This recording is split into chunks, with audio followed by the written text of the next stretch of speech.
나옵니까? 네. 안녕하십니까 송영길 TV 시청자 여러분. 예고해 드린 대로 오늘 김용남 민주당 평택을 지원장 위원장님께서 이제 저희 방을 방문해 주셨습니다. 오늘 라이브 방송 같이 하겠습니다. 우리 김용남 위원장을 뵐 때마다 애잔한 생각이 들고 마음이 아픕니다. 지난 보궐선거 때 너무 열심히 싸워주셨고 사실상 당에서 제대로 뒷받침도 안 해주고 더구나 선거가 끝나서 2등을 했음에도 불구하고 정청래 당대표께서 공천을 안 했어야 되는데 잘못했다고 이런 황당한 이야기를 해서 더욱더 마음을 아프게 만들었던 김용남 위원장님, 여러분들 많이 보고 싶었죠? 여기 오셨습니다.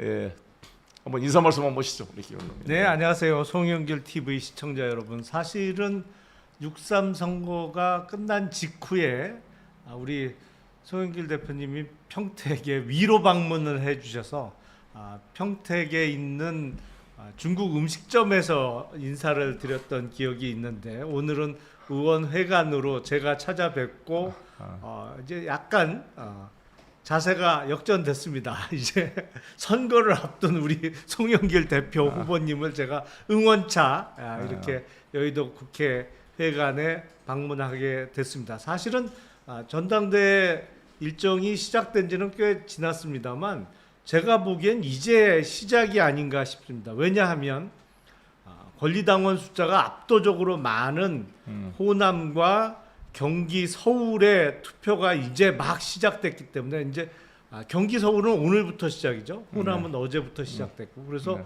보면 제가 알기로 거의 유권자의 한 70%가 이제 막 투표를 시작했기 때문에 지금까지는 전초전이었고 이제 본격적인 전당대회가 시작되는 무렵에 어떻게든 보다 많은 득표로 꼭 1등을 만들어 드리기 위해서 제가 응원차 오늘은 이곳을 찾았습니다. 네, 우리 김용남 후보님 정말 생각하면 모두가 다 가슴 아파하신 분들이 많습니다. 저도 정말 눈물이 나는데 우리 민주당의 공식 후보이고 당 대표께서 전략 공천을 했고 또 정청래 당 대표가 후원 회장까지 맡았는데 선거운동 기간 내내 정말 그 사무실 개소식 때 딱 한 번 정청래 대표님이 오시고 그 뒤로 선거운동 기간 내내 한 번도 안 오셨죠. 예. 한 번도 안 오시고 또 추미애 경기도지사님도 한 번도 안 들리셨죠. 그렇죠. 예. 아니 자기 경기도지사 선거를 해야 되는데 같이 선거를 치르고 있는 평택 을에 한 번도 와서 지원 유세를 하거나 손잡고 뭐 사진 찍은 게 한 번도 없었죠. 아니 그러니까 평택시장 후보 개소식에서는 뵌 적은 있습니다. 추미애 후보. 아니 그러니까 어찌됐건 그 우리 김영남 후보 지역구를 왔거나 거기 유세 때 뭐 와서 같이 손을 흔들거나 그런 일이 없었던 거잖아요. 기억이 없습니다. 이게 일부러 다 거리를 다 뒀던 모양이죠. 뭐 민주당 의원들 중에 많은 분들이 또 뭐 출퇴근 인사 때 같이 해주시고 응원차 오신 분들이 많은데 또 일부는 안 그랬던 것 같아요. 그래서 지난 6.3 선거 때 선거를 치르면서 가장 어려웠던 점이 이른바 저하고 경쟁했던 뭐 저까지 5명의 후보가 있었는데 그 중에 한 후보 측이 노상 주장했던 게 그거예요. 야, 자기네 당하고 민주당하고 나중에 결국엔 합당한다. 합당하면 자기네 쪽이 주도권을 쥘 거고 지금 자기를 지원하고 응원해야 내가 나중에 당신 챙겨주겠다. 뭐 이런 식으로 이제 민주당의 일부 구성원들은 이제 소위 사람 빼가기를 열심히 했거든요. 네. 그런 점이 선거 치르면서 가장 힘들었죠. 근데 뭐 합당 얘기가 나왔던 적이 있기 때문에 네. 아마 그게 일부 민주당 당원들이나 지지층을 좀 흔들리게 만들었던 요소가 아닌가 싶습니다. 그러니까 그때 조국혁신당의 조국 대표 후보로 나오셔가지고 자기가 더 민주당에 가까운 사람이다. 김용남이는 사채업자다. 이렇게 막 극심한 네거티브를 하면서 이야기를 했고 사실상 또 그게 부합하듯이 당 지도부가 너무나 소극적으로 우리 김용남 후보를 마치 그 의붓자식처럼 방치했던 게 컸잖아요.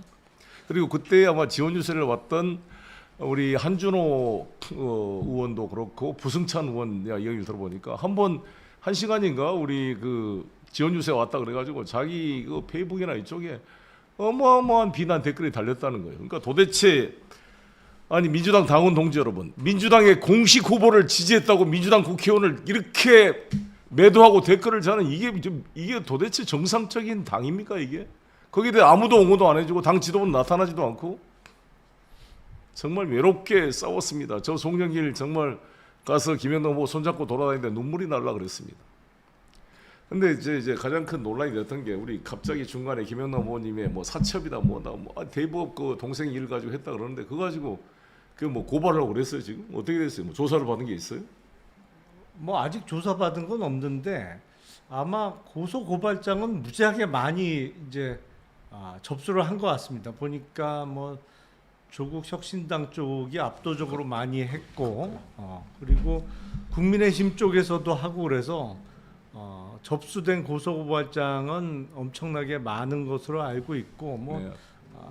수사기관에서 앞으로 진행을 할 텐데 저는 뭐 정치를 하면서 뭐 국회의원이야 한 번밖에 못 해봤습니다만 정치권에 있으면서 고소 고발은 그 거의 안 했거든요. 왜냐하면 정치는 정치 문제로 풀어야 된다고 생각을 했고 그래서 선거를 여러 차례 치렀습니다만 제가 뭐 적극적으로 고소한 적은 없는데 그렇기 때문에 사실은 제가 민주당의 김영진 의원하고도 여러 차례 선거를 치렀지만 지금도 뭐 사이좋게 잘 지낼 수 있었던 게 선거 끝나면 다 잊고 깨끗하게 뭐 법적인 분쟁 같은 걸 안 만들었거든요. 그래서 그렇게 해왔는데 앞으로는 좀 그 기조를 바꿔야 되지 않을까 싶습니다. 왜냐하면 선거가 끝났는데 지금도 허위 사실을 계속 현수막으로 내걸고 그러고 있어서 이거 진짜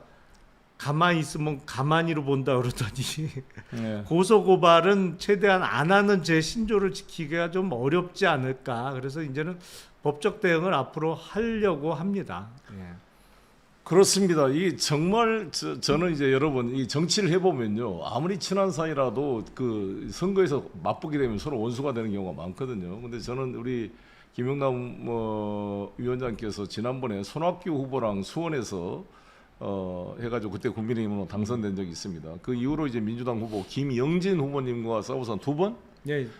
두 번 패배했는데 패배하고 나서도 두 사람 사이가 이렇게 좋은 것을 보면서 진짜 김영남의 인격을 좀 알겠다 싶었습니다. 제가 김영진 의원 이야기를 들어봐도 김영진 의원이 이 김영남을 높게 평가한 걸 보면 그러기가 힘들어요.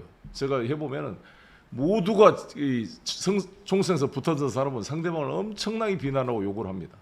아무리 좋은 사람이라도 그러기가 쉬운데 아주 이례적인 경우다 그렇게 생각합니다. 서로 고소고발도 안 했죠. 없었습니다. 아니 이게 보통 진 사람들이 당선자를 고발하잖아요. 보통은 진 쪽에서 하죠. 근데 한 건도 없었어요. 이게 우리 김영남 의원은 두 번이나 김영진한테 졌는데 네. 김영진 고소 고발한 게 하나도 없습니까? 한 건도 없습니다. 훌륭한 경우입니다. 이런 경우 별로 없어요 실제로. 아니, 그런데 지금 조국 쪽에서 이렇게 했는데 다 무혐의 나오면 무고죄로 한번 다루세요. 아니 그러니까 지금 선거 끝나면 저는 뭐 선거 결과는 어차피 국민의 선택이니까 그걸 받아들이는 입장에서 뭐 선거에서 지더라도 고소 고발을 한 건도 한 적이 없는데 아니 이거는 3등 한 사람 쪽에서 무지하게 해대요 지금도. 그래서 그러니까 나는 뭐 이런 경우가 다 있나 싶어요. 이해를 못하겠네. 아니 조국 대표는 본인이 지금 2년 실형형을 받았다가 사면돼서 나오신 분인데 똥 묻은 개가 재 묻은 개 뭘 한다고 뭘 김용남이 사채업자고 이런 사람을 공천했냐고 그냥 난리를 쳤습니다. 이 대형 유튜브에 아니, 나가서 그것도 가지고 사실은 명백히 허위 사실이거든요. 네. 그렇기 때문에 참 저는 좀 상식 밖의 행동이 이어지고 있어서 법적으로 대응을 안 하는 게 제 그동안의 신조였는데 그걸 지키기는 조금 어렵지 않을까 싶습니다.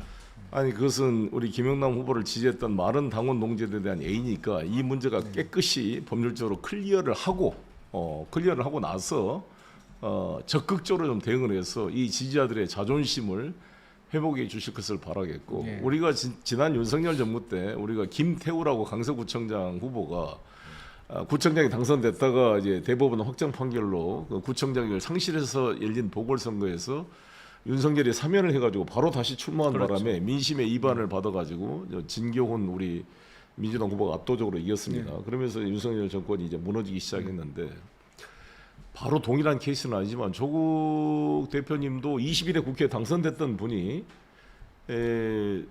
대법원 유죄 확정 판결로 의원직을 상실했는데 다시 22대 국회의원에 다시 출마하는 경우가 우리 헌정사에 처음이죠. 처음이라고 합니다. 예. 저도 처음이야. 아는 바는 없고 아는 비슷한 케이스는 없는 것 같습니다. 아니 그리고 제일 논란이 됐던 게 이제 평택 험지로 가서 국힘 제로를 만들겠다 그래서 평택이 험지라 그래서 조국 혁신당 조국 후보께서 출마를 했는데 평택이 험지입니까? 거기가 아니죠. 어떻습니까?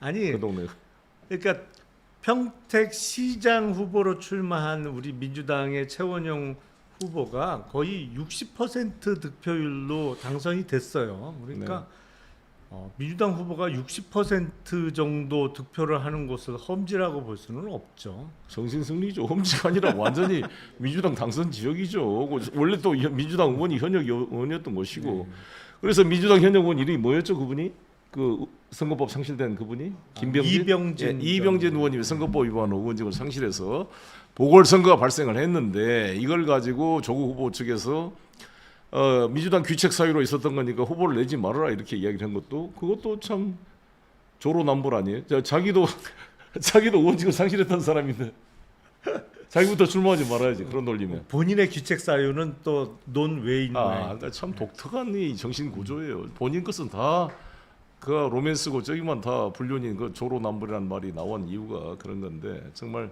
심각한 그 자기 정신 승리가 아닌가 생각이 듭니다.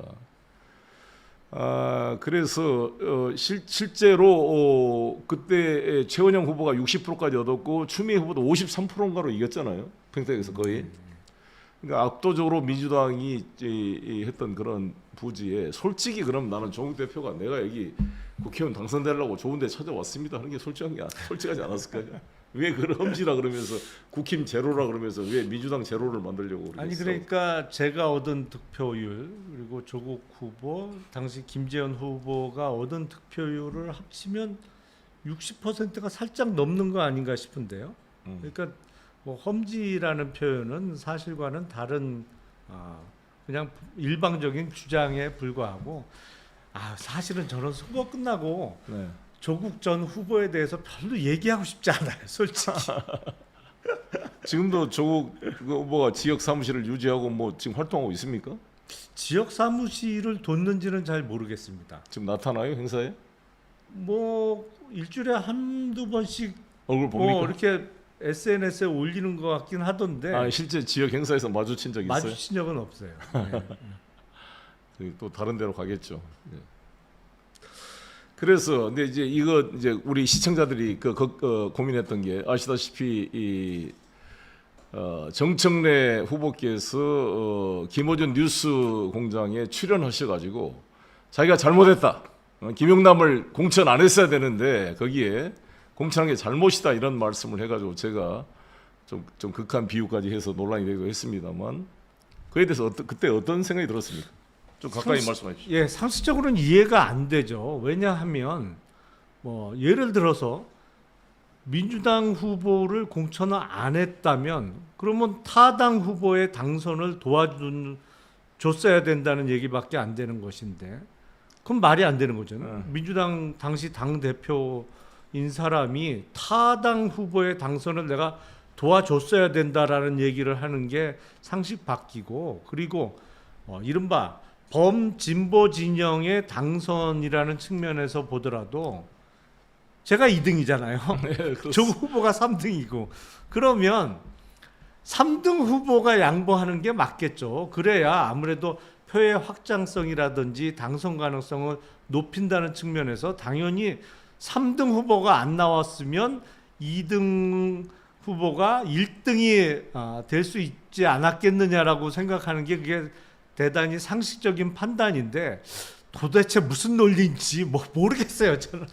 시청자 여러분, 우리들이 앉아서 하고 있습니다. 서서 해서 걱정하신 분이 있는데 지금 이 김영남 후보는 저 앉아서 대담하고 있다는 말씀을 드리겠습니다. 다리는 안 보이는군요. 네, 화면에서 서서인 것처럼 보여서 왜 피곤하게 서 있냐고 걱정하신 분 감사드리고요. 근데 이제 논란이 저희들이 그렇습니다. 왜 그러면 정청래 후보가 김영남 후보를 공천했을까? 뭐 제가 김영남 후보 공천해 주라 한 적도 없어요. 없는데 정청래 당대표께서 공천하다 할 때 직접 전화를 왔습니까? 여기 평택으로 나가라고? 누구의 연락을 받았어요? 아 그때는 전략 공간위에 계신 이현희 분은- 위원장 저기 충청도 청주에 직접 전화 오신 건 없었네요. 아 전화 통화는 네, 여러 했습니다. 번 했죠. 했습니까? 예, 예. 예. 그러면 저는 생각했을 때 만약에 중간에 후보 단일화를 하겠다고 뭐 한 적이 있습니까? 정청래 후보께서 대표께서 그때 전화해서 아니, 후보, 근데 후보 이제- 단일화 제안한 적 있어요? 아니죠. 초반엔 아예 후보 단일화는 입에 언급도 하지 말라고 그랬어요? 했었죠. 본인한테? 예, 예. 이해가 안 돼. 뭐가 뭔지 모르겠어요. 그러니까 후보 단일화하면은 후보 단일화를 통해 조국 후보가 되기를 은근히 바랐던 분들이 우리 당내에 많이 있었던 거잖아요. 친조국파들이. 근데 단일화 보니까 김영남 후보가 무너지지 않고 김영남으로 단일화될 것 같아. 그러니까 단일화 얘기를 안 한 거 아니에요? 아니 그러니까 사실은 당에서 먼저 연락이 와서 제가 뭐 6.3 선거에 출마를 하겠다고 한 적도 없고 사실은 저는 뭐 2028년 총선 때까지는 선거를 출마 안 하는 거로 생각을 하고 있었는데 당에서 연락이 와서 6.3 국회의원 재보궐선거에 출마 의사를 물어봐서 이제 얘기가 시작이 된 거죠. 근데 그 초반에 이제 공천이 구체화돼가는 과정 내지는 공천이 발표된 그 초반에 당시 정청래 당대표께서 전화를 해서 단일화는 아예 뭐 입에 뻥끗도 하지 말라라고 해서 사실은 초반에 제가 약간 단일화에 대해서 열린 듯한 그 이야기를 한 적이 있거든요. 근데 네. 바로 전화가 왔었어요 그때. 단일화하지 뭐 끝까지 싸우라. 끝까지 아니 단일화 얘기도 끝내지 말라고 해서 그럼 뭐예요 도대체? 아니 그래서 저도 뭐 절호의 단일화만 생각하고 있다고 하고 그 다음부터는 단일화라는 단어 자체를 떠올리지를 않았는데 그 선거 모르겠어요 뭔지. 그때 제 생각에는 아니 당 대표란 것은 이 총선이 됐을 때 총사령관이잖아요. 사령관이 전략적 판단을 해줘야 될 거 아니에요. 만약 단일화를 한다면은 진보당하고 단일화할 수도 있었던 거잖아요. 그렇죠. 진보당도 꽤 표가 있었잖아요 초기에. 예. 지금 우리 유이동 후보한테 진 표수가 얼마? 4% 5%? 5% 5% 졌잖아요. 진보당과 연합에서도 이길 수가 있었고 어떻게 보면은 울산도 마찬가지인데 울산도 거기는 황명필 후보가 0.8%밖에 안 됐습니다. 실제로는 김종훈 진보당 후보가 거의 10%가 나왔기 때문에 거의 연합에서 사실상 승리할 수 있어서 양 측면이 좀 전략적 판단이 있어야 되는데 그런 게 하나도 없고 그러면 그냥 죽이라든 이렇든 뭐 단일화로 간다든지 아니면 뭐 후보를 극단적으로 사퇴를 해라 그랬다든지 뭐 아무런 전략적 결정 없이 방치해서 그대로 뻔히 세월호가 침몰하고 있는데 빨리 튀어나와야 뭐 구조에 대한 구체적 조치가 없이 뻔히 눈앞에 보이는 거 침몰했는데 죽어가네 이렇게 무능하게 방치한 것처럼 평택 선거가 하고 있는데 그냥 보고 그냥 끝나버린 거잖아요. 이런 무능한 지도력이 어디가 있습니까 도대체. 저는 완전히 책임의 방기 이래가지고 어떻게 당대표가 됩니까. 저는 정말 한탄스럽습니다. 그래서 지금 이제 지역 활동 열심히 하고 계십니까? 예, 다음 총선에 복귀할 자신 있습니까? 그럼요. 예. 반드시 명예를 걸고 예. 다음 23대 국회에 복귀하시길 바라겠습니다. 예.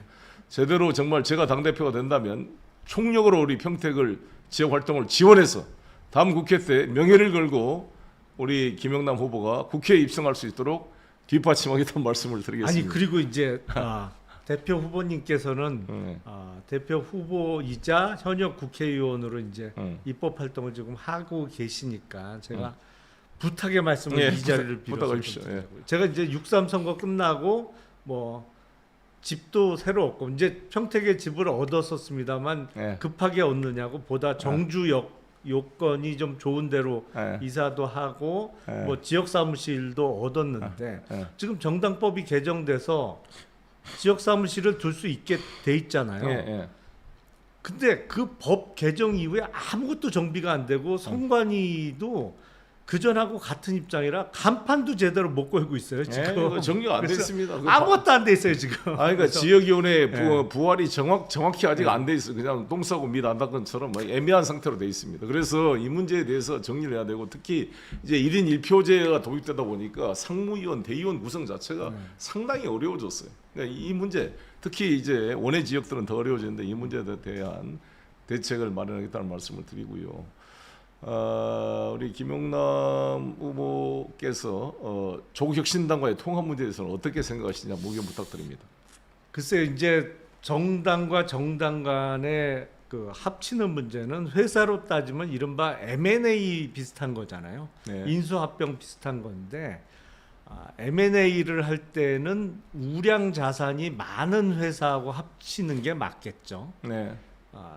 잘못 합치면 뭐 예를 들어서 아주 불량 채무만 잔뜩 지고 있는 회사하고 합쳐버리면 그거 다 나중에 떠안아야 되잖아요. 그렇습니다.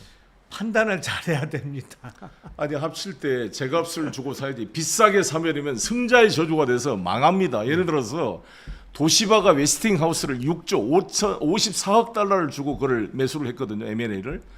그래도 완전히 웨스팅하우스가 부도가 나서 도시바가 망해버린 겁니다. 그래서 도시바가 지금 키옥시아 그렇죠. 그 랜드플레스를 만든 그 메모리 반도체가 지금 일본에서 제일 잘 나가는 기업입니다. 그게 도요타를 지금 능가하고 시총이 능가 넘버 원이 된 기업 키옥시아가 원래는 도시바 거예요. 도시바 거. 근데 도시바가 웨스팅하우스 잘못 54억 달러 주고 인수한 바람에 재정 부담 때문에 이거를 띄어가지고 매각을 한 겁니다. 그래서 지금 일부 지분을 갖고 있지만 그래서 키옥시아가 잘 나가고 있는데 우리 SK도 일부 지분을 가지고 있어요. 키옥시아에. 그렇죠. 지금 일대주주 사실상 그렇습니다. 이제 됐습니다. 그것까지 돌고 있는데 이런 것처럼 우리 민주당이 잘못 M&A에다가는 완전히 그럼요. 본체가 망하는 거예요. 잘못하면 승자의 저주가 되는 겁니다. 그러니까 우량 흡수 자산이 합당을 하면 있는 모르겠어요.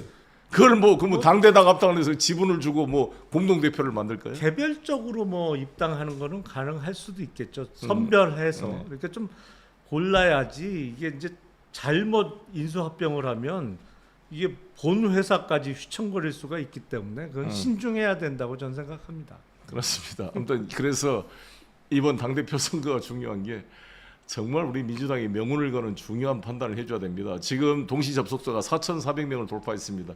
우리 송영길 TV 역사상 가장 많은 역시 우리 김용남을 지지하는 많은 우리 시청자들이 와서 지금 열렬히 응원해주고 있는데 몇 명 소개 좀 해주세요. 접속자 우리 댓글 중에 궁금한 것도 소개해 주시면 답변을 드리도록 하겠습니다.